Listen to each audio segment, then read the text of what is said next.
এটা কি সেলাই করেছো? এটা পুরো টাইট হয়ে গেছে, আমি তো করতেই পারছি না।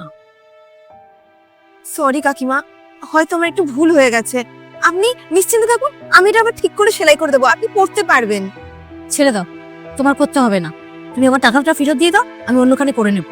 রাগ করবেন না কাকিমা, আপনি আমার উপরে একটু ভরসা রাখুন, আমি ঠিকঠাক মতন করে দেবো, একটু ভুল হবে না আর। ঠিক আছে, এবার যেন ভুল না হয়। ঠিক আছে কাকিমা। তোমার এইসব কাজ করার কি দরকার বলো তো? দরকার নেই মানে এটা কি? যত টাকা রোজগার করা যায় ততটাই কম। তুমি জানো না এখন দিন দিন জিনিসপত্রের দাম কত বেড়ে গেছে? এইসব কাজ লোকে তখনই করে যখন তাদের খারাপ সময় আসে। আমাদের তো এরকম কোনো ব্যাপার নেই, তাহলে তুমি কেন করছো? প্রণবী, ভালো সময় খারাপ সময় কখনো বলে আসে না, তাই প্রত্যেকটা মানুষকে না পরিশ্রম করে যেতে হয়। যদি কখনো খারাপ সময় আসে না, তখন এই পরিশ্রমটাই রোজগারের ব্যবস্থা করে দেয় গো।